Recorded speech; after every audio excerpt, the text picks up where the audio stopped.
Kamisan nggak di sini? Di sini yang tahu aksi Kamisan tepuk tangan? Not bad. Masih banyak yang nggak tepuk tangan ya. Kalau ada satu aksi yang perlu lu pelajari, pelajari aksi Kamisan. Ada Twitternya @aksi_kamisan. Bisa lu baca. Aksi Kamisan adalah aksi yang dilakukan oleh kebanyakan para orang tua yang anaknya hilang tahun 98. Setiap hari Kamis, atasan hitam, bawahan hitam, di bawah payung hitam, di depan istana presiden. Jam 4 sore nanya, anak saya mana? 7 tahun. Setiap Kamis, selama 7 tahun setiap Kamis dia berdiri di depan istana presiden nanyain anaknya. Bayangin lu punya anak, mungkin lu punya anak. Bayangin lu ingat pertama kali waktu dia lahir. Lu ingat betapa kecilnya dia di tangan lu. Kemudian dia besar dan waktu dia nangis lu gendong sampai dia tidur. Kemudian lu merasa bangga karena lu merasa dia membutuhkan lu. Lalu suatu hari dia masuk TK, pulang dari situ dia nyanyiin lagu-lagu yang luar biasa. Lu gak akan nyangka anak gue bisa nyanyi lagu ini. Terus dia masuk SD, masuk SMP, masuk SMA, lalu masuk kuliah. Lalu suatu hari dia bilang sama ibunya, Bu aku mau berangkat kuliah, lalu dia gak pulang. Anak lu gak pulang.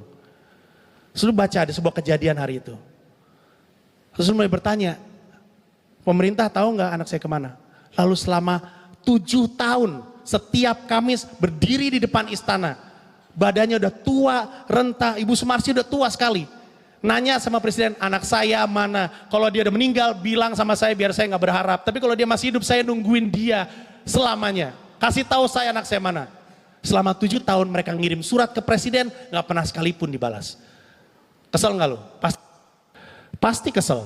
Lu ngirim WhatsApp di read gak dibalas aja emosi ya kan? Anjing kenapa gak dibalas sih, setan banget. Orang suka bertanya sama gue, Panji bisa gak sih kasus HAM di Indonesia selesai? Masalahnya banyak banget, kita mau ada yang mana nih?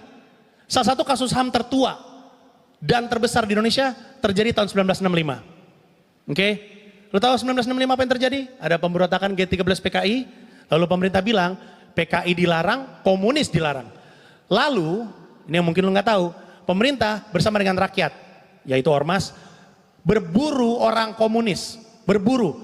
Menurut para LSM, 500.000 sampai 1 juta orang Indonesia dibunuh dan disiksa terlebih dahulu karena dituduh komunis tanpa melewati proses sidang.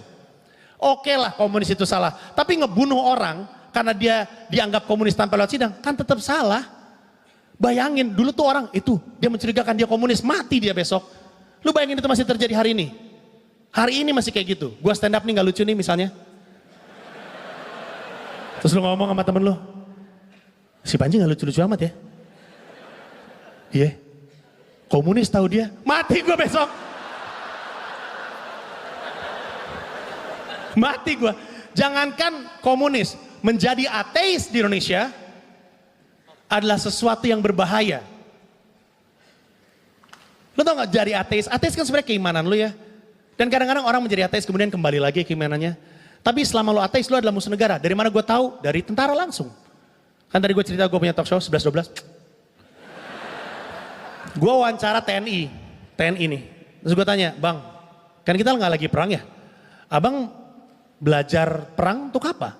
Terus dia bilang, kita tidak sedang perang, tapi sekarang kita berperang melawan neokomunisme. Terus gue tanya, apaan tuh Bang, neokomunisme? Komunisme baru. Itu gue tahu.